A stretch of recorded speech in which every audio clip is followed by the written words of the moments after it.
As a disclaimer, Monster Fuckers Anonymous is indeed about wanting to love and have sex with monsters, but we want to make things extremely clear from the get-go. Not all of the chosen monsters will be sapient, but we will not be endorsing zoophilia or bestiality. We will be as transparent and ethical as possible, while also sex positive and mostly having fun. Vampires that stalk in the night, werewolves that howl to the moon, dragons that loom over the skies. These monsters and more have plagued mortals for millennia, clouding our minds with one singular thought. Can we fuck 'em? Fiction or reality, which one should we be? Don't think that I'm that naive to see the fiction or reality of things you've done to me. Now all this stupid shit is on repeat. Hello, one and all, and welcome back to another fantastic, stupendous, wonderful episode of MFA, aka Monster Fuckers Anonymous, a show where we talk about monsters, talk about the lore, talk about their media representation, and rate them on a scale of 1 to 10 whether or not you, just you enjoying this beautiful summer weather, maybe just out and about in a park somewhere, maybe you're laying down with a book, or maybe a certain book, we'll get into that, but whether or not you should be having sex with those monsters. I am your colorful creature consulting cleric, and with me, as always, unfortunately, is our technical analyst, Joe. Check your weather privilege, cleric. Everything's on fire right now, so it's not a fantastic summer. As a New Yorker, I know. I literally had to breathe in Garfield air. So how about we... Garfield air? What does that mean? It was orange. Literally outside was orange. Okay. It was kind of wild.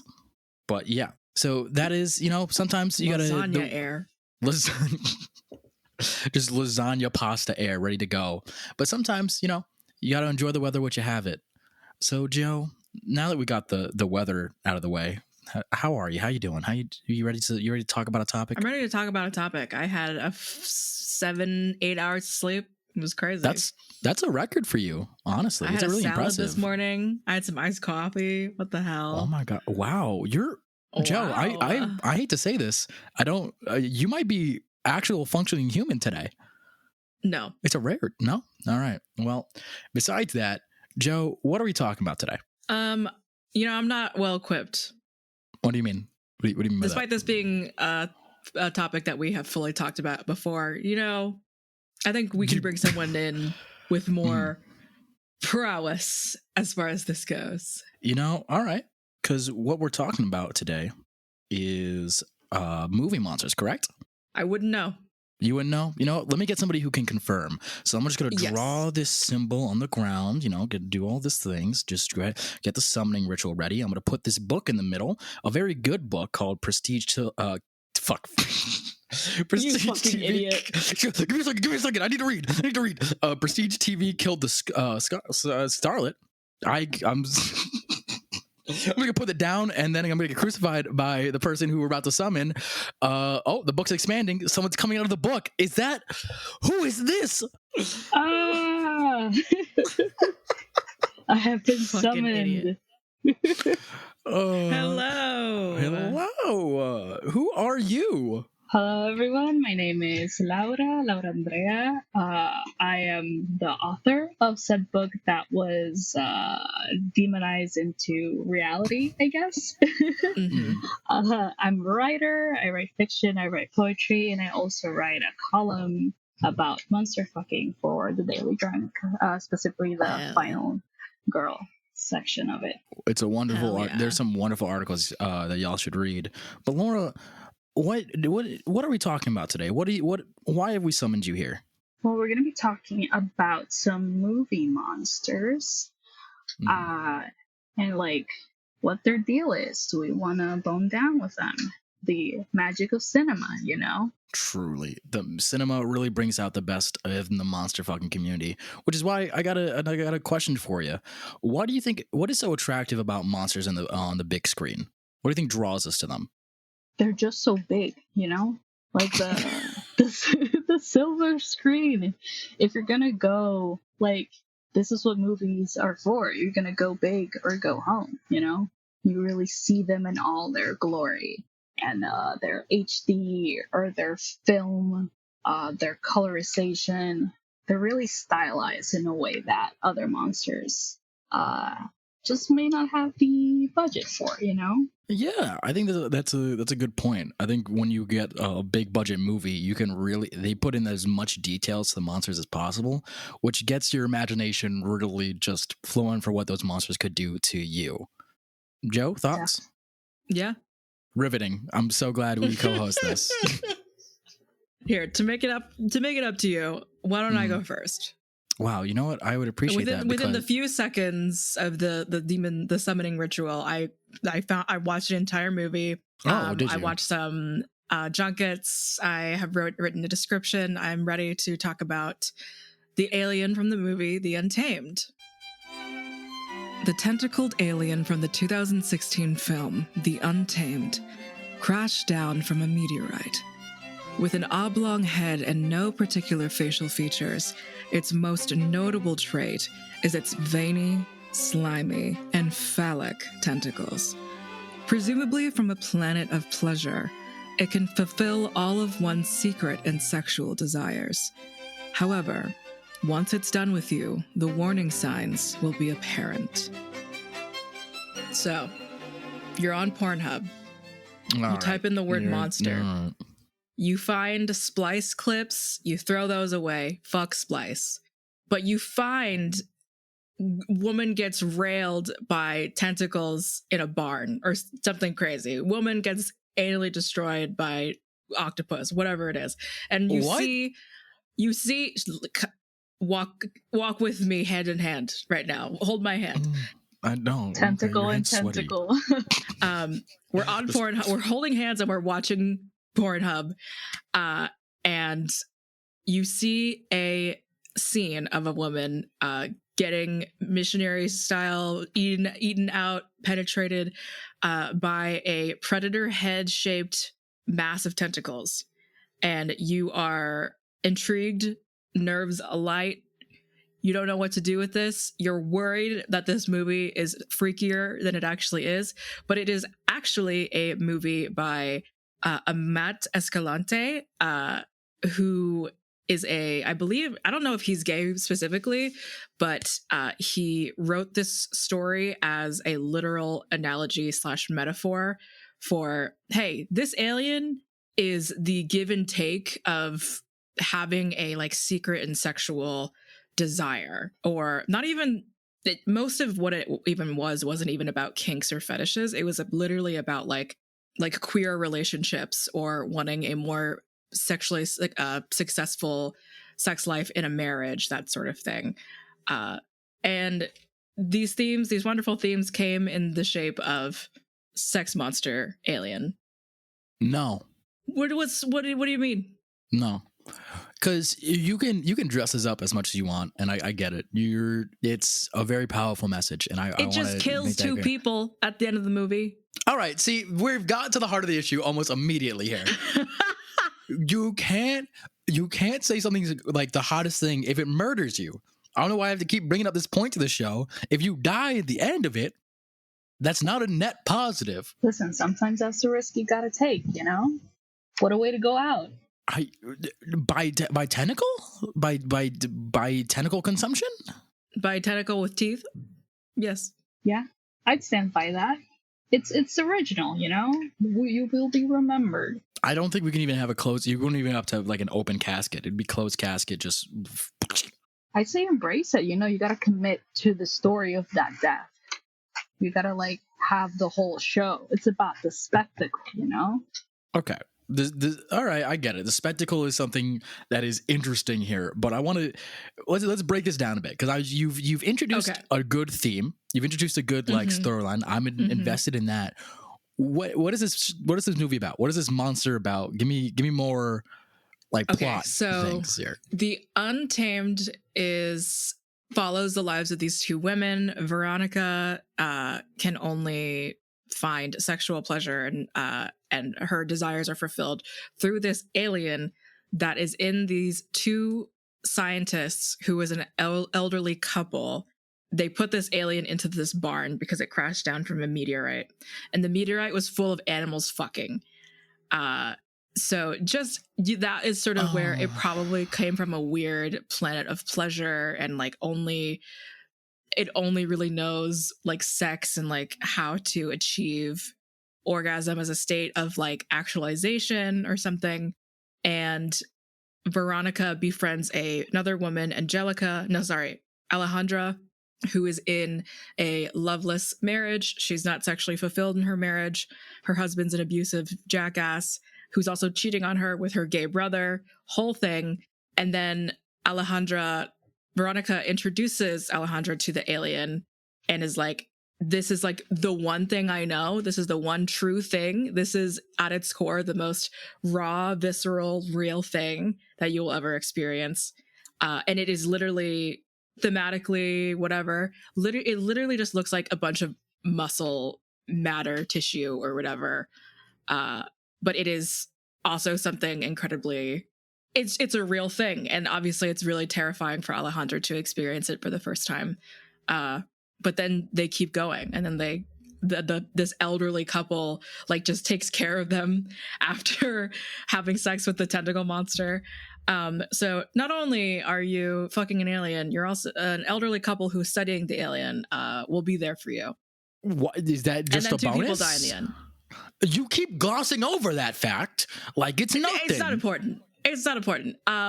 It, as I said from the description I did, it started to get bored with Veronica, and Veronica was obviously obsessed with it. So whenever Veronica came back, it would hurt her. It would do that.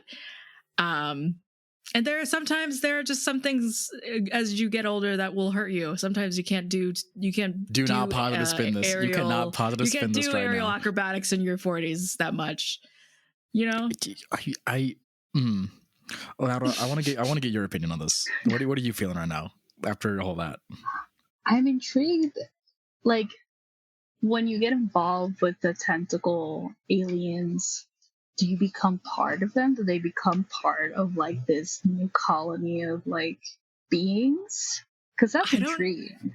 I know. I don't even know. I think if you become sort of, maybe it was exclusively to Veronica, but Veronica was sort of creating this circle. Maybe she wanted a community of people that were getting fucked by this thing.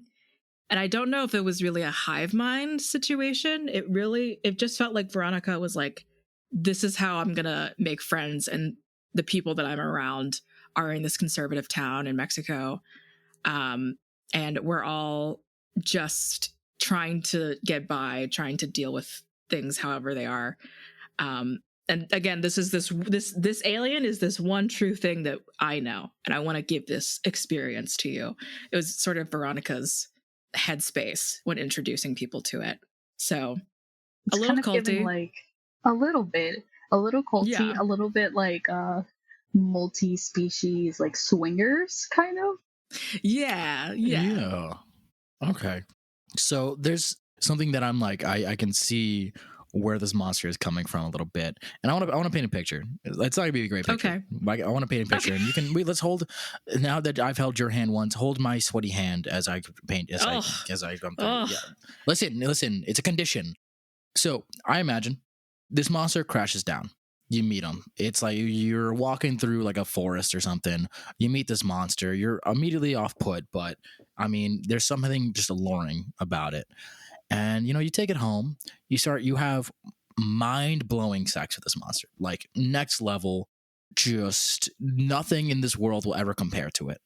And then it ends up becoming like a friends with benefits situation where you have like this monster that you both just like only really a physical connection here, not really like an emotional one, because this monster's just like, I just want to make you feel good, and then we're going, or that's it. So then you're off to the side. Maybe it's like an ethically, like an open relationship, ethically like non-monogamous relationship, where it's like you go out, meet other people for emotional connection, and then you have a physical connection with this thing. The problems arise when it gets bored of you, because you stated that it gets bored, and then just started mistreating Veronica. So it's immediately used. So when you're in this connection, it starts getting bored of the sex that you're having, even though it's like it's ruined sex for you for other people. Like you really can't have sex with other people now because you're now so used to this, like to like getting like the most amazing thing you ever had, and then it's just bored with you and it's like, I don't want to have sex with you anymore. Goodbye. Like I'm gonna do no, I'm good. To And be now fair you're to the left alien. alone. Yeah, no, let's be fair. Okay, be fair to it. Be fair to it. To be fair, if some touch-starved, incredibly like desperate, only desperate, needy person who is in need of like complete self-actualization through sex is wholly depending on you for that, you can break up with anyone for not being sexually fulfilling anymore. Okay. The monster, the alien shouldn't hurt people. That's bad. Mm-hmm. But I'm glad you realized that part. the warning signs are there. Veronica got bitten, and I'm sure there were at times that like Veronica was just like it like receded from her, like it was done. Okay, my counterpoint to that, and if you allow me to do a little bit of a counterpoint. No? All right then, Laura, you have any thoughts? Yeah. Is this alien a fuckboy? Is what I'm kind of like getting at. There's a little. Honestly, would you not be a fuckboy if you were a concept? Oh, absolutely. I'm sorry, what? What the fuck does that mean? What do you mean by that? What do you you don't have to deal with like being a person.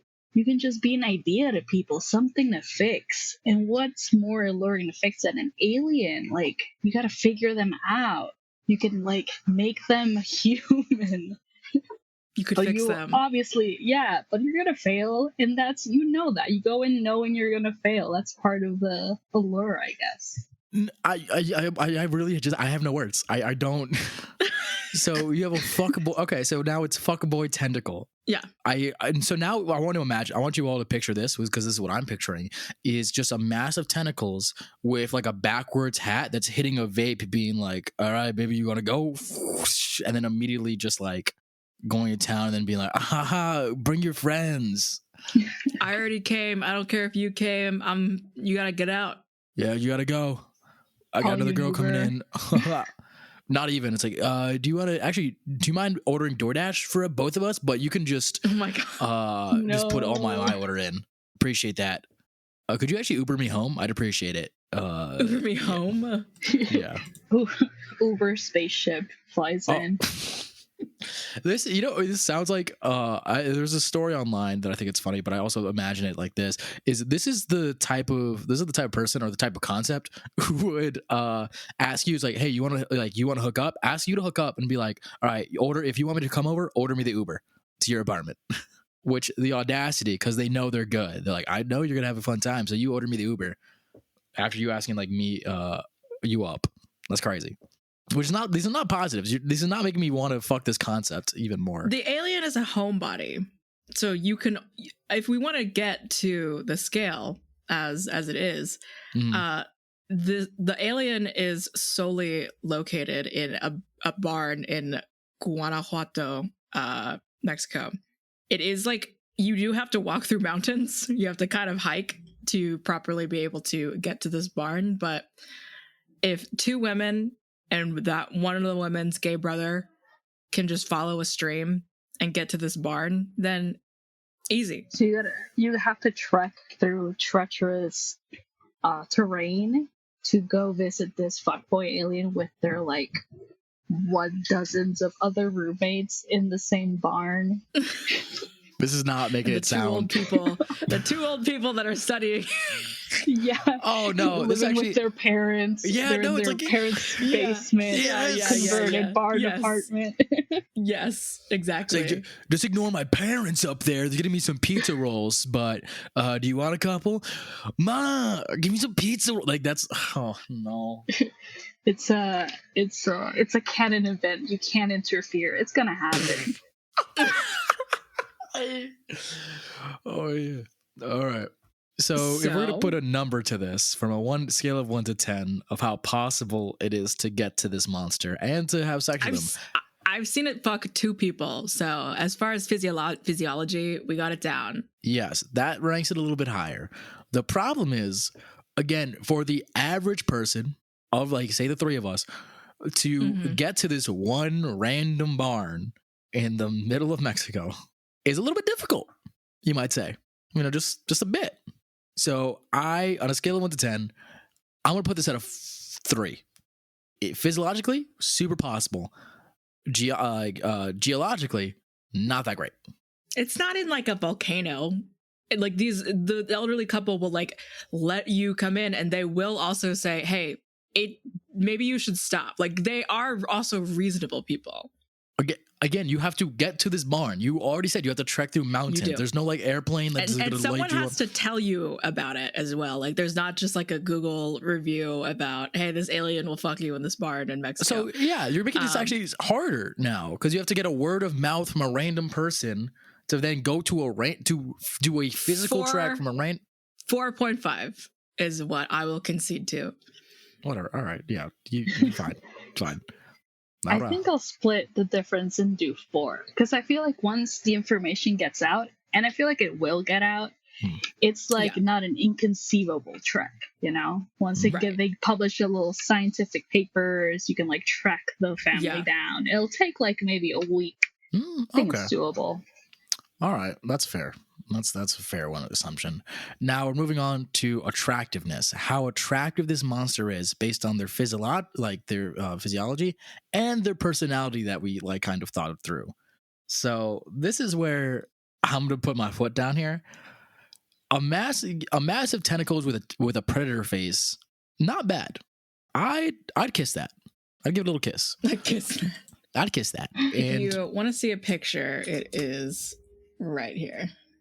All right, let me open this up here. Let's crash my computer. Oh, Lord. Okay. That is... Oh, that's sleek. Where's the face? It doesn't really have a face. Oh, okay, so it's just a mass of tentacles. Okay. Well, here's the thing. I was going to rank it high because I am a fan of tentacles. I think tentacles are a little bit hot. The issue that I want to bring up and I want to really focus on here is we've described a fuckboy who lives in his mother's basement. Yes. And unfortunately, I'm no longer in college, so I don't find that as attractive as I once did. I'm going to give this a 5. I have to admit, it's like in a moment of weakness, a fuckboy can do so much, so much damage. It's so easy to fall. I have to be honest with myself. It's a solid 7. No. I actually am finding I have no idea what I want to do, because like the air of it, like there's a charisma to the alien that is like, it doesn't even talk. You only see it once. And if anything, you just see its tentacles just sort of like in rafters or whatever. But I think there is also attraction. There is something attractive about like mystique as well. So for sure. I think 6 is where I will land. Okay. It is a pretty basic design as far as tentacle monster / predator looking monster thing goes. But like, why reinvent the wheel? It hits the spot. Like, you know exactly what's going on. You know what it reminds me of? Have y'all ever seen that episode of Billy and Mandy with the brain? Yes. Where I don't recall. It's like a brain that sings, and like Billy has to go around getting people, and the alien with a tentacle would go in and like take the brains of the people. Oh, totally. It's like this big mass of like this big just like gloopy monster with a giant brain in the middle, eating brains. And future episode talking about that monster. But anyways, it just reminds me of that, of just sitting there being like, bring me people to have sex with. Come on. Just bring me people. I just want to have sex with people. Tee-hee. Anyways, that tangent aside, audacity. We got to talk about that, how audacious it is to be with that monster. And here's a point, again, that I want to bring up. And I want to make sure that we're all very clear on. These tentacles have murdered people. 2 people, in fact. It has a pattern. 1 is a coincidence, 2 is a pattern. And how the audacity scores work, just so you know, the higher the score, the less audacious it is. So if this were like an 8, it would be like approachable or whatever. Like, there are no challenges or whatever to pursue it in any capacity. But the lower it is, the more audacious. So if it's just like straight up a 1, which I'm assuming Cleric is going to choose that score, it is absolutely not approachable, not accessible, not even about accessibility so much as you can just straight up die if this thing discards you. So it's like a weird inverse score that we have. So is it a 1? It is not a 1. I think I will give it a 3. The reason being, my logic behind that score is it does have sex with people. It wants to have sex with people. It enjoys that. It also has like some form of like, hey, there's gonna be some conversation. You're not. He didn't discard Veronica immediately. There was some like what is it? I'm so bad with words. Rapport? No, reciprocity. Reciprocity. Yes, those. And so there was that. And so there was some give and take. So I do think the murder happened later, but there is a chance that there can just be a conversation and you can go home. You don't really got to bother with it. But so I think 3 in general. But the murder does weigh heavy. I think I'll be a little bit more lenient and do 4. I don't think we have enough data to correlate the murder with the intercourse. I think we need a little bit more data points to really make that conclusion. So I think, yeah, in order to be able to do that, there needs to be more. Mara, I mean this with all due respect. Science is whack. No, Lana, I just you're right. I go exclusively You're by what I want to correct. do. Logic 4. means nothing to me. 4. Same. Up top. Wow, I love our audio medium. Hey, high-fiving. Yeah. Our audio only medium. Kez, add it. This is where it gets tough. Quality. This is where it gets tough. Parental acceptance. Would our Christian immigrant parents approve? I don't think my Puerto Rican parents would appreciate that. I don't think if I came home with them, they would. I do believe you would be some oil took your parents to a barn in the middle of the Mexico. Which would be like, hey, do you guys want to see this tentacle monster I'm having sex with? And then my mother would start doing the Lord's Prayer. So while they would appreciate the trip to Mexico because they have been wanting to go on more vacations, I don't think they would appreciate the end result of that. So this is where I'll say 1. And you know what? I have to concur. My mother specifically, she hates monsters of all kinds. Like even like cute animated zombies, she will not look at the screen. It's gross. So this is like a full-on, absolutely not what is happening. 1, maybe a 0 if that's an option. You can do a 0.5. A 0.5 is the lowest like we can go. Yeah, I'll do 0.5. Definitely 0.5. I'll go a standard 1. Okay, I thought you were gonna say 6, and we were gonna have so many problems. No. No. Okay, now that we've gotten all our scores, we got all the numbers. Time to add them all together. Figure out what the overall score is for this tentacle monster. So, Joe, how about we pause for a little bit of math?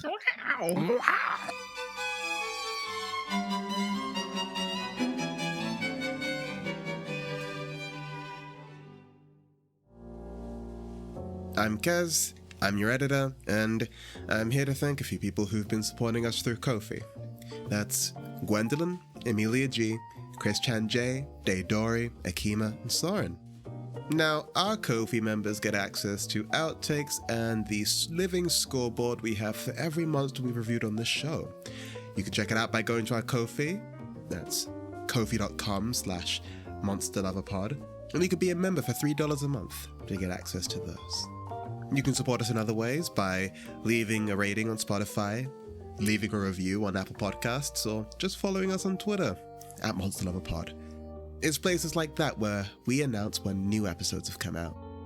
Also, I'll tell you now, and I'll tell you for the next couple episodes, we're going to be taking a break after the release of episode 40. We'll be away for September, but we'll be back in October. That's all from me. Please, enjoy the rest of the episode. Joe, can you get the scores? What? Yeah, I guess so. I was so disenchanted by you singing. Why do you? Okay, disenchanted's a harsh word there. So, okay. Cleric, the alien from the Untamed film, you got a 3, I got a 3.8, Lauda got a 4, which gives the alien from the Untamed a 3.6 total. That, I think, is a fair score. I think that's where it needs to be because it doesn't even have a name. So how could it go higher? No, I'm kidding. You don't. Who needs a name? 3.6 is fair. Where does that lead with other monsters that we've talked about? Let me see. It is 0.2 above perfect cell. If that puts anything into perspective. No, okay. That's a little bit worse. It's 0.2 less than Krampus. Do you think maybe our scoring system is flawed? I don't give a shit. We're not changing it. All right. Well, Laura, you've had a taste of what the show is like. You've had a little bit of an intro here. Do you think you're ready to jump in, introduce your monster? Absolutely. Yeah, so the monster I brought today is Elaine Parks from the 2016 movie The Love Witch, which is a comedy horror film directed by Annabelle, I believe is how her name is pronounced. And she's witches are classic monsters. All right. Let's hear a little bit about her. Elaine Parks was once a normal woman who turned to witchcraft after her husband left her. Self-described as addicted to love, she uses magic to seduce and conquest men through her beauty and love magic. But her lack of restraint and understanding of magic leaves the men as blubbering messes, begging for her love, often dying in the process. Elaine disposes of her past lovers and moves on to the next, even if it means seducing her new friend's husband or using her feminine wiles to distract the lawman on her tail for the murders. This 60s-inspired sexy seductress will take whatever she desires. So in the film, we start off with Elaine embarking on her new life, going to California, a whole reset after the mysterious death of her husband, which we assume she did, but I don't want to place the blame too quickly on her. Maybe he deserved it. And basically, she is just trying to find the man of her dreams, and she uses magic, love magic, sex magic, beauty magic, trying to find that one. But she's relatively new to magic. She just fell into a coven after divorcing her husband. And she's kind of very quick and a little bit desperate and a little bit unrestrained. And she just kind of goes all out, and it really just wrecks the men that she tries to make fall in love with her. And they fall in love too hard. And she's like, no, you're like a little girl now. And yeah, but it's very hard to see fault in her because she is, of course, very beautiful. And also, she's making some points. I don't know. Points? Were you sure about that? She's making some points.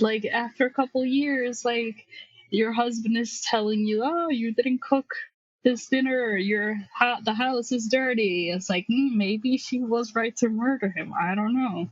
Again, okay, well, I'm running on a theme here of, you're going to get murdered. You hate women. Okay, there was a jump there, Joe. There was a jump in the assumptions there. I was going to say there's a lot of murder happening today, murder with your loves, which, again, is not always a positive end result, but this is a hot witch, so I'm a little bit on board. I'm willing to push past my apprehension of dying for this. Yeah, I've always seen Pinterest aesthetic, boards of Elaine in especially her makeup, because everyone you genuinely think, oh, this is an older movie. No, it's from 2016 as well. So Laura, actually, the both of us covertly in communication were hey, let's both do 2016 movies specifically, so that Claire looks like a fucking idiot. That's what we did. And the monster in particular is one of a desire monster. So Definitely. Again, why was my name brought into that whole equation there? It didn't have to be. No, just letting you know. Wonderful. Anyways, okay, I'm trying to figure out how common was she just traveling around California just regularly, or she just goes around the whole country? She killed her husband and needed to get the fuck out of there. Yeah, I think she was in San Francisco first, and then she went to a small town that's quote unquote friendly to witches, but not so much. Okay. So friendly to witches, she can move around. She's all around here. I'm trying to think of a situation where you can meet her, but then also it's one of those things where it's like she's gonna kill you at the end if you're not like is she always gonna kill you in the end? Well, she's not like trying to. It just kind of works out that way because she's not very good at magic, despite her own beliefs in her powers. Like she's effective, but she's not very, I guess, like specific. Okay, it has a lot of unintended circumstances. Gotcha. Okay, so this is a little bit. You can correct me if I'm wrong since you've seen the movie, but here's what I'm picturing a little bit. You're at a bar, you're sitting down, you're having a drink, maybe by yourself, your friends ditched you, you're kind of feeling sad, blah, blah, blah. But then you see this, like, you at the corner of your eye, a drink comes next to you. And you look at the bartender bars and you're like, I didn't order this. And the bartender's like, well, it's from the lady over there. And you turn your head and it's like the most beautiful woman you've ever seen. Just incredible. And she kind of just gives you a little high and like little sugar mama vibes of just like, hey, come over here. So you go over, you go over, make a little chat, make a little conversation. There's something like just bewitching about her. Haha, pun intended. Don't interrupt me, Joe. Anyways, you start having this conversation. You're having this whole time. You kind of just like are doing all this, but then you see her do a little movement with her hand, and you think you see like a sparkle come from there, and you're like, whatever. You end up going up with her. You end up going up to her bedroom. You have like amazing sex, blah blah blah, this and the third. But then for some reason, like you're just feeling like your energy kind of getting drained more and more, blah, blah, blah. And like just every time you see a little bit of movement, you keep meeting her and you keep seeing like her do like a weird thing with her hands, and suddenly a lot of misfortunes coming your way. Suddenly like you lose your job. Suddenly you do all this, and she's like the only positive thing left in your life for a little bit, until eventually you just get hit by a car while she's watching. And then she's just like, damn, that's crazy. Haha, took your money and got it. After you signed up for a joint bank account. Well, she's pretty self-sufficient. She like sells spells to like the whole local witchy shop, so she doesn't need your money. She's very much about like, I don't care about money, I don't care about prestige. Literally all I want is a man who loves me and won't leave, but also is not like a little crybaby either. She's very particular. Okay. All right, let me revamping the situation here. All you have to do is love her. If you're just in a committed relationship with her, you should be good. Yeah, but you can't love her too much in the wrong way. That's where true. Just like it gets dangerous. Yeah, but she won't tell you the right way either. So it's like you gotta figure it out before she slips some drugs in your like fancy steak. Okay, this is not sounding great. This is slowly, which is just like, okay, this is just a regular relationship a little bit, but also it ends up in dire consequences of you dying, if you don't figure out how to love her right. And if you're not the right one to love her, instead of just breaking up with you, she'll kill you. But did I mention how hot she was though? It has been brought up on occasion. Once or two. And her makeup is great. A picture. She's like looks like a witch. So it's like, it's like a goth GF, And I've never complained about that. That is a hot mess there. I'm vaguely interested. I'm more cautious than anything. Joe, what are your thoughts here? I haven't heard much of yours. A woman that leaves you feeling cautious, just being around her because of how beautiful she is. I experience that every day. I don't know what you want me to do with that, Joe. I'll be real with you right now. I don't know what you want me to Women's wrongs. She's new to witchcraft. You just, she didn't mean it. She'll learn. You can't blame everything on naivete. She's just so quirky, She's just... The quirkiness is murder. Don't. It's one of those quirks, It's the same thing as like playing a ukulele. No, it's not, Joe. It's fucking not. Murder is not the same as just being that quirky, nerdy kid who brings a ukulele to class and has Heelys. It's like if Zooey Deschanel just kills you, and you know what? Because she kills somebody, it's not murder. What? Yeah, it's just like art, I feel like I'm having an aneurysm. I feel like I'm having a stroke. Would you let Elaine Parks ruin your life? Yes, but I'd let a lot of women ruin my life. The problem is when I let these women ruin my life, they don't lead me to dying. It just leads me to be in financial debt. There is a difference here. Again, the end result of me dying, of anyone dying, is not a net positive. And I think we all need to come to some conclusion here. That's it. No. Anyway, let's see. Let's get into part of the scale. What do I try? What do I try, guys? What do I do? So possibility, she is all intents and purposes human-shaped person. She was originally just like a regular kind of gal with witch powers. And what made her want to be a witch? Divorce. Shout out. Shout out. Been there. Been there, done that. I get it. Who wouldn't sell Every their time a dark woman gets their soul? divorced, doesn't, why don't, who wouldn't get into a little bit of witchcraft? Honestly, Absolutely. so relatable. Wait a second. This is, she's me. Hold on. Okay. I think this is a high possibility. Let me make this very clear here. I think She's so too. in the she's traveling around the States. You can encounter her at any point.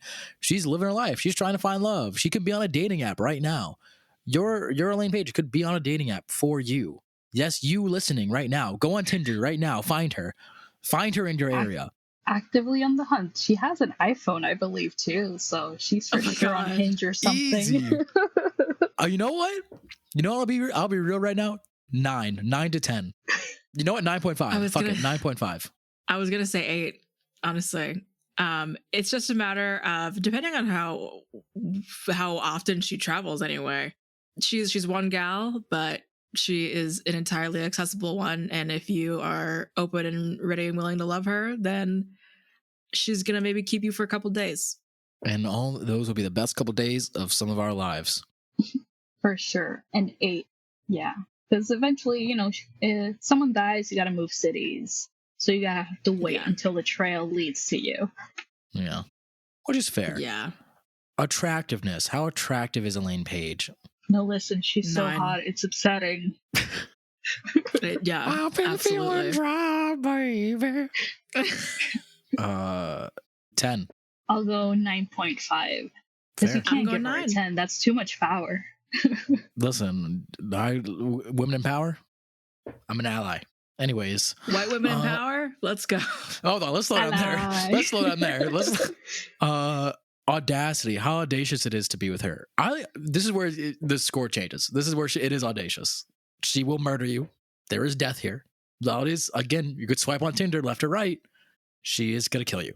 So I think that's at least that's a 5. She doesn't want to kill you. She's not going to if she doesn't mean to. If she can trip over a tree branch and then it can lead to my death, I think there are issues here. She's like a clumsy goth girl, and that's not. It's hot. That's a hot dynamic there. It could again lead to my death. I don't want you to accidentally open a monster and kill me. I think if we invest in her, give her the time to really hone her craft. Mm-hmm. I think it's a safe 6.5. Oh, no. I can change her. Just scratching by. I can change her. I see the good in her. I'm going 6 just because I feel it would be 5 feels correct as well, but like things could go right a little bit. Things can go something, but here's the next thing we have to really consider is parental approval. Would our Christian immigrant parents approve of this of Elaine Page? If she put a shirt on, yes. They don't have to know she's a witch. Exactly. So here's the thing with me and my family. My mother loves the 80s. She listens to 80s music all the times, 80s ballads, 80s movies. She is enamored by it. What she's not enamored by is white women. So we have a dichotomy there of, wow, this is like a perfect encapsulation of the 80s, but you're also a white woman with my son. So there is. But how does your mom feel about witches? That's brujeria. No. Damn it. Well, fun fact that my mother will hate me to reveal, but if she ever finds this podcast, I'd be disowned anyways. She used to be a witch. My family used to be big, is big into Santeria, and things of that sort. And there's still a little bit of that in the family, like Wiccan powers a little bit or something, or like brujeria in that. So it's interesting. Like all of the aunts and all of like my mother's generation used to be witches and now have gone to Jesus, and then all the kids who grew up in Jesus have now all gone into brujeria. So it is a wonderful cycle of beauty there. So she'd be offended, she'd be mad. I would give that a 4. So I'm gonna go with a 4 here. The problem feels like she can look a certain way, but I feel like when she talks, I feel like she has this in I can't tell if this is like an older fashioned kind of view on certain types of like seductive women or whatever, but there's something called like a fox woman, which we spoke a little bit about in the like Gumiho episode, or like the Kitsune episode, whatever the fuck. But like fox like women in like East Asian culture are known to be like, you know, the conniving, the misogynistic kind of way that we view confident women. So there would already be some kind of like wariness, as maybe because of just pure judgment. I want to say 5.5. Okay, all right. Laura, how you feeling? What do you think your parents would say? I'm running the math. Okay. And she is a woman. So that's gonna, who knows how that's gonna shake out. But she is white, which I feel like might actually add points. Because, you know, you can just go to California. I'm thinking around, I think it's a solid 5. Who knows how it's going to shake out? It could really depend on like their moods that day, you know? Maybe she could use some of her magic to like ease things through, you know? Yeah, but then your parents would be dead, maybe. No comment. Oh, well. These can't keep being positives. Parental murder are not positives. We gotta talk about this. We're gonna pause for math and really break down why that's not a great thing.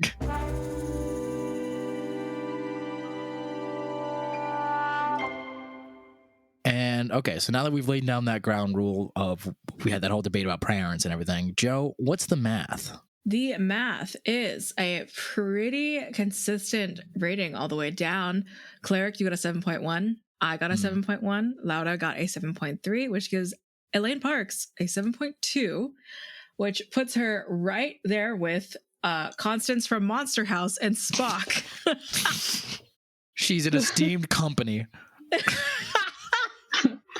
That's a matchup I'd love to see. Spock and Elaine. Fascinating. I don't know if they would hook up. That's a fan fiction. That's right. If anybody wants to write that fan fiction, we'll read it. Probably. I don't know. Then send us your weird monster fan fiction. Who knows? So now that we got down with what alliteration could I do? The enchanting Elaine. I think let's go with the enchanting Elaine. And now we're done with her. It's time for the last one, which is mine, which I didn't get the memo that we were doing 2016 monsters. Nobody told me that's what we were doing. So I picked a little bit of a classic, something that I grew up with, that my father, monsters that my father showed me from a series that is one of my family's favorites, which is from the Lord of the Rings. I've chosen the Nazgul. 9 rings. 9 rings of power were given to the realms of men. Rings that turned those who wore them into mighty kings, sorcerers, and warriors of old. They could walk unseen by all eyes in the world beneath the sun, and could see things in worlds invisible to mortal men. They were great. But slowly, the rings began to corrupt their bearers, feeding on their greed and hubris, turning them away from the world of light into Sauron's shadows. No longer men or kings, the 9 ring bearers became the 9 lost from death, the Dark Lord's wraiths, the fearsome Nazgul. So I just think This they're is in neat. 2016. Okay, all right, yes, I'm well aware, not 2016. I'm kidding. But if I think they're interesting. There's interesting lore wise, interesting just monster wise, and also a little bit they're sad. We're dealing with some sad monsters here. They're tragic little boys here. So for some background, these guys were all 9 people, like maybe like 4,000 years ago. They were just 9 random guys, some kings, some just random dudes who Sauron tricked into taking these rings. The rings fed on their greed and on their misery and on their just like hubris, which gave them power, but it also corrupted them. And so they ended up betraying humanity and all of the realms of mortals and joined Sauron. So they were then banished from death, basically. So they could no longer die. Even when they were killed, they couldn't escape. They were always brought back. They couldn't really. They were constantly in a cycle of life and death, of being rebirthed, which kind of made them suffer. Which made them slowly just become errand boys for Sauron, chasing after whatever he wants and whatever he needs. And so they became feared. They were attacking anybody. They would do all that. They have not death stuff. There's like death aura, which means they can like send out like their bad breath so bad that it starts weakening people. They also have like fear. If you fear them, you can never you're always gonna be like, it's internalized. Like the moment you have fear, you can't muster courage against them. Only those who are fearless can fight against the Nazgul. So they're basically just like ghost people. They're sickly ghost men walking around on horses. I'm afraid to continually make references that only being a select handful of our audience may know, but this is Assassin from Fate Stay Night. I don't know. You gotta stop making Fate references. I don't get them. You keep making them. I don't get them. It's Hassan. Piker, the Twitch streamer? No. And just because of Fate, they have become slightly more interesting to me, but okay, cool. Like I don't know what you want me to do with this information, Joe. So there's 9 of them. Yes, there are 9. No. Oh, yes? Okay. There are 9 now, Nazgul. There is the Witch King and then 9 kind of semi-named, semi-not Nazguls who they hang around, they do their own thing. They kind of all serve Sauron. They're all around in the realm.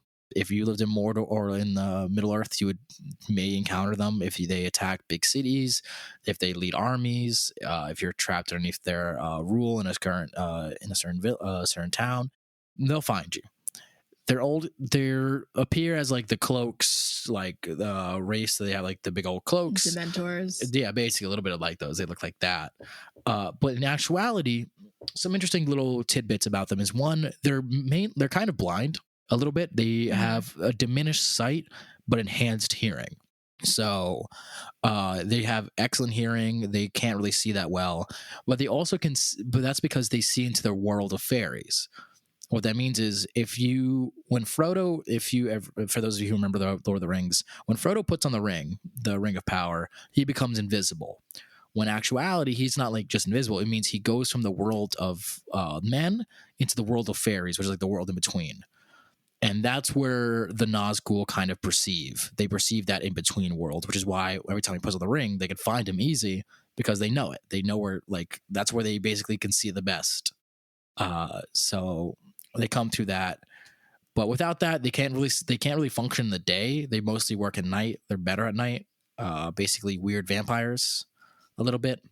And they are, when you can see them in their actual forms, they're not when you see them in the world between the world of fairies, they're just like basically they look kingly, like they're like white ghosts, like pure, like completely white, their hair flowing kind of thing, like with their crowns on, and you could see their previous forms. So it's not just like there's a body there. So it's a little bit interesting. 9 boyfriends. You could be. Yeah, are they like are they a package deal? Yeah, kind of a little bit. So you could date the main one, which is the Witch King, and he's the one with has the crown and all that. He's a little bit of a dick, a little bit mean, because he's the one who leads the armies of men. Or the armies of orcs. He's the He's the big boy head honcho in charge, and he's cruel. He is mean. He does say mean things. He's a bit of a misogynist. I say that in the way of there's a prophecy that no one could kill the Witch King. No man could kill the Witch King. So he was like, men suck. Everything sucks. And then he was killed by a woman, and he was like, you can't strike me down, bitch. And she was like, I'm a woman, Hell actually. yeah. I'm not a man. Stabbed him right in the face, and he died. So there's that kind of factor, which he looks down on people because, again, the prophecy said, no man can kill me. So maybe he would avoid women, you know. I've been talking a lot. What do y'all think of the Nazgul so far? It's a fucking stinker. Okay, I didn't just immediately shit on your options here. I tried to like come. No, I did. No. There was some. I tried to have some positive. I had a dialogue here. Rewind the episode, everybody. Guys, put a clip of me being positive in reverse here, where I'm positive in here. These wonderful themes came in the shape of sex monster alien. No. What do you mean? No. Put cricket noises. You won't find it. I am intrigued by their occasional lack of corporeality. Yes. That could be fun. They could choke you out. Just and you can miss. Oh my god. Can they like literally go inside, like possess They could. you? Maybe. No, they don't really do possession No. that much. It's more like Sauron's power kind of compels them to do things. They can touch you, and you can feel like the stain of death and like Sauron's compulsion. That's the word.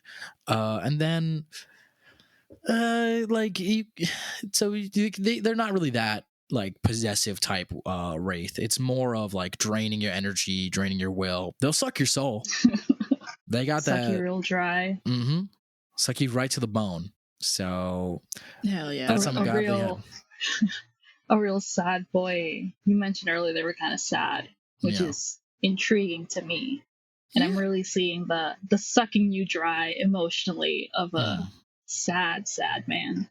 Yeah. Or nine very sad men. A polycule of 9 men just being very sad and wanting to die but can't. Constantly, which is why like when Frodo destroyed the ring, they were finally free, and they were all like, yes, thank you, haha, and died. Oh, I see. So, they died. Yeah. But, for 4,000 years, they were running around just, absorbing life. You could stabbing people, doing the thing, meeting them, kissing. Maybe they were kissing. Maybe they were kissing each It other. must have been, They were kissing each other. They were kissing other people. You never know. If Sauron lets them kiss other people, they could. They do interact with others. In the book, they negotiate with Rohan to get horses, the horses they ride. And Rohan was like, no, we're not going to fucking help you. You're evil wraiths. And they're like, all right, bitch, we're just going to steal them then. So they do interact with humanity. They do try to have conversations. They do talk. So that is well within the realm of possibility.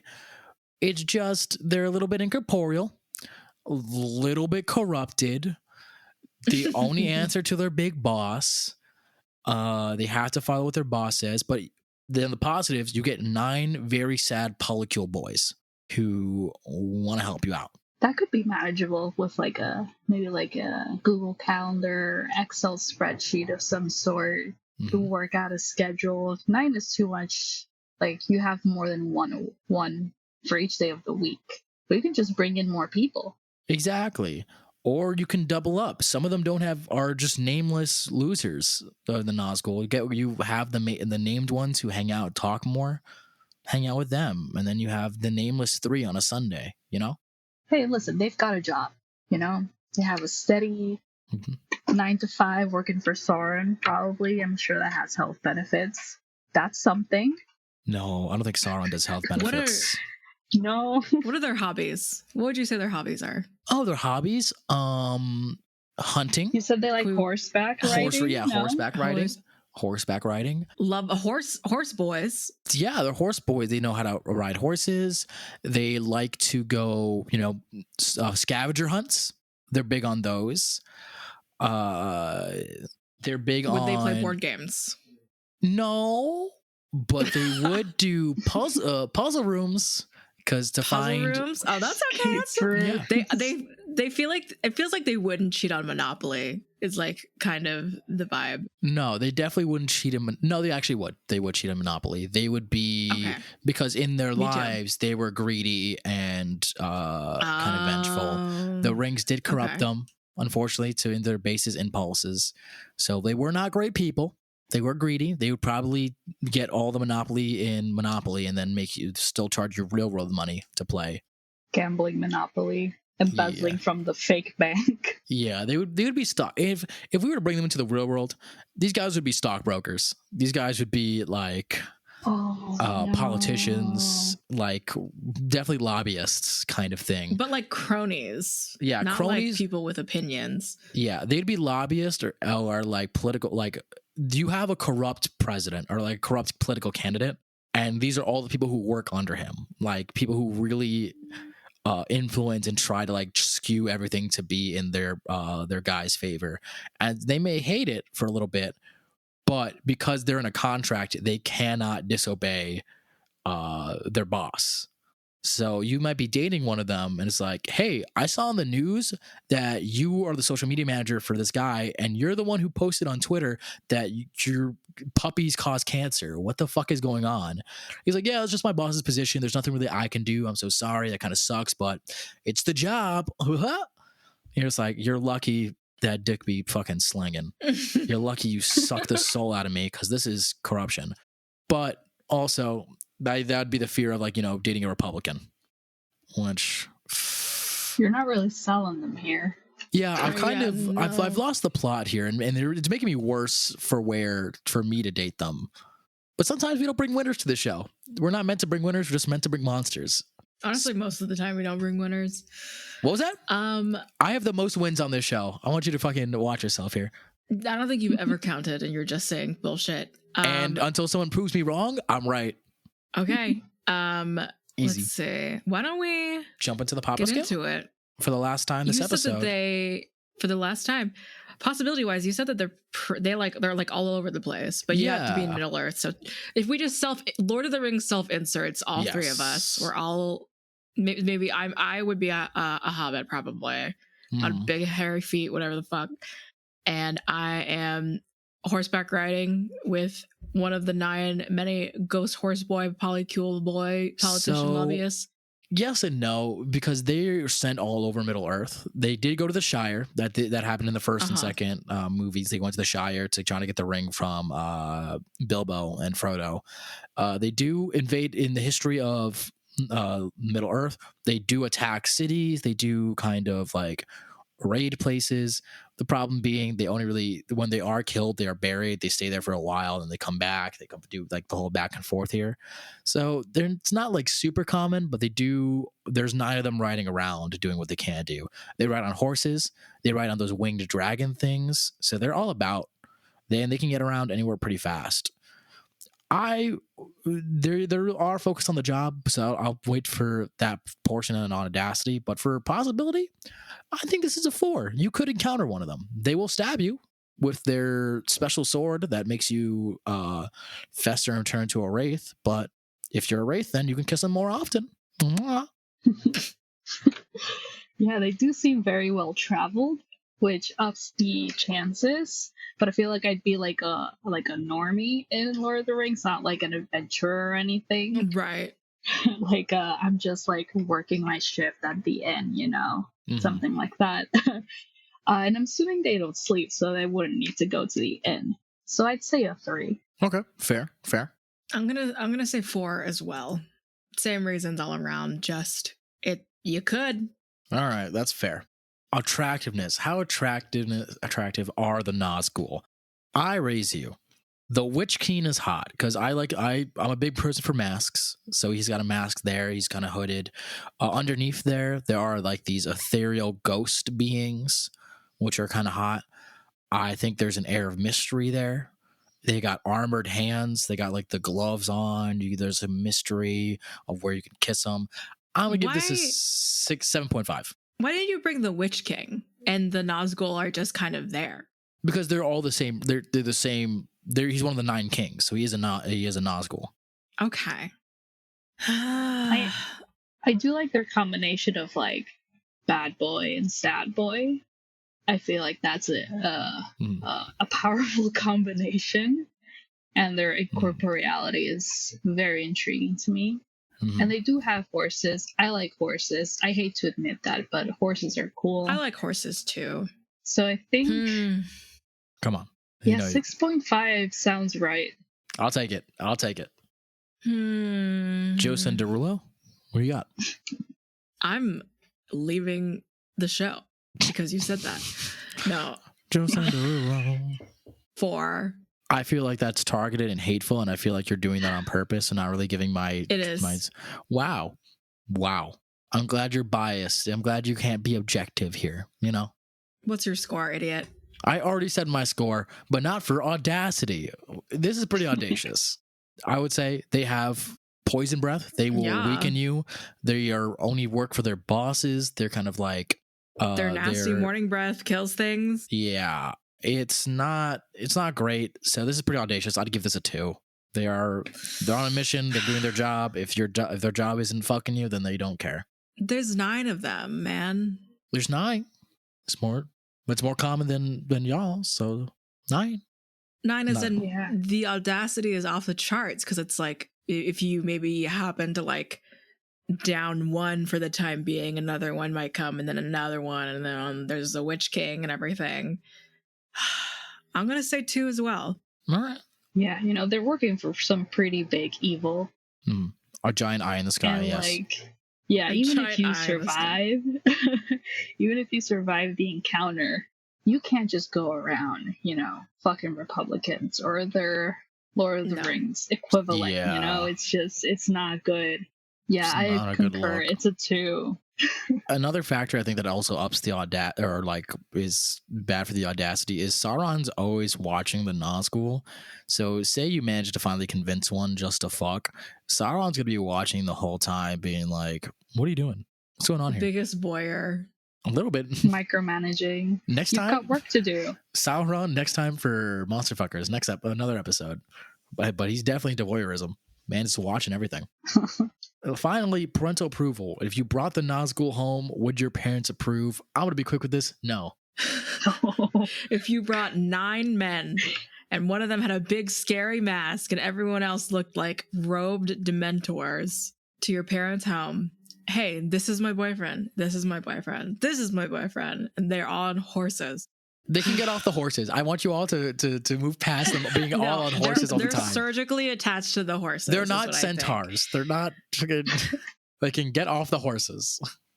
1. It is kind of dead on arrival. Like, there's not even enough seating for that many people. Yeah, we have a small kitchen table. Aw. And I don't think any of them are going to get invited to a Denny's or a restaurant, sit down. Yeah, it's got to be a 1. It's just too much going on, too much to parse through, and they are very evil, which isn't great. That is true. They are evil. So if you were to bring them to your home and then they just start talking about like, oh yeah, we ended up like poisoning water wells thanks to because our boss ordered us to. You're just gonna be like, all right, this is not the topic we want to talk about. We were just I asking was about just the weather. following orders, man. Oh, it's making them so much worse. Yeah, exactly. Lower the attractiveness score to 5. Lower it. For parental acceptance, I think a 1.5 is where I'll go. Why the 0.5? Why the 0.5 extra? I don't know. All right, fair. I'm glad Maybe that the horse. the horse is not that big of a factor to this. I want to make this clear. They aren't attached to the If someone horses. in this day and age owns horses, they have a lot of money. I think the horses are the saving grace here, if anything. Yes. Why? That's not the point of the money. The horses weren't even an equation here. They were just to show that they interact with people. The horses weren't that big of a fucking... Why is the horses... I'm not... What's your rating? I already gave a rating. It was 1. But the horses aren't a fact. Okay, We have the scores. I don't want to talk. Why don't for the last time, horse boy? Don't wait. We The pause for horses. math. The horses weren't a fact.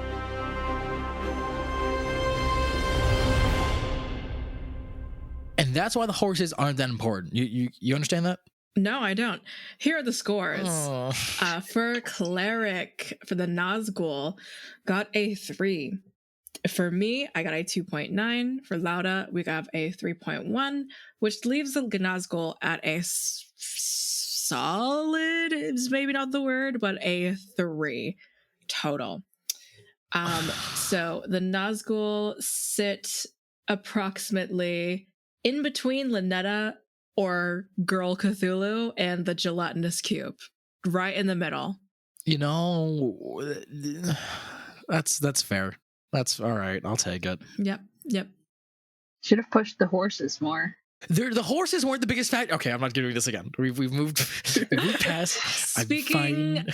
Speaking of Cleric bringing the most winners, Cleric is the loser for this episode with the Nazgul at a 3. Mm-hmm. I will rein it in with a not too far off of a 3.6 with the Alien Untamed. I am our mid this episode, and our winner, finally a guest win, Elaine Parks with a 7.2. Good job. You have bested the both of us. We will both be executed by dawn tomorrow. Yes. You now have ownership of the show. Every time we lose to a guest, they take over. We will be sending a reward in the mail with ownership of all the channel, of the whole points. Excellent. Perfect. As the new owner of MFA, would you like to let the people know who you are? Yeah, sure. So you could probably follow me online on the social medias, Twitter, if it's still going on by the time you hear this. Who knows? You know, every day is a new, exciting, in very large quotes, adventure. And Instagram at Laura and Laura, LauranLora. I'm also, at the beginning of the year, February-ish, I publish a short poetry chapbook called Prestige TV Killed the Starlet. It's about, beautiful women in film and TV, your Pamela Andersons, your Marilyn Monroes, your Megan Foxes, and how we kind of like consume them, and just a general guilt and reflection on that. So you can buy that. The links are in my profiles and whatnot from Bottle Cap Press. Just follow me on Twitter and like my tweets, please. That'd be very much appreciated. Do it. And check out Monster Fuckers upcoming soon. Hopefully, I've been a little bit behind, but I do want to do a supernatural one from the CW TV show, but it's just the whole show is just monster fucking beginning to end. So how do you even begin to address it? But someday it's coming. One of these days. Laura, thank you so much for joining us. It's been lovely to have you and talk to you and just go through the whole process, go through the whole show with you. Thank you genuinely for joining us. Thank you guys for having me. It was a ton of fun. Great to talk monsters. Of course. Joe, any final thoughts? I think I'm actually pretty true neutral monster fucker on the monster alignment chart. Yeah, I think as well. Seems we're all in agreement, kind of. Sometimes the best thing to be is just neutral. And that... Sometimes the best thing... I'm sorry for interrupting you. Go ahead. No, finish. No, what do you got to say? Sometimes the best thing is just agreeing that we'd all fuck Megamind. That's so true, bestie. All right, let's close it out. Goodbye. Bye. Don't forget me by my name, even if it's all a game. Your words will remain when you said that I was your ambition. I don't know reality or fiction, no.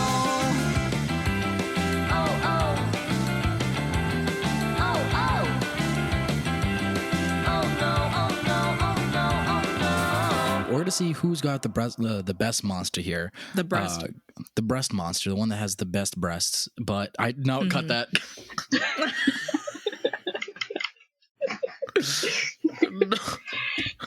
Okay, pervert. Let me just do my description now. Yeah, just go to your description. Okay, great. We'll jump into the Papa scale. Let's get into it.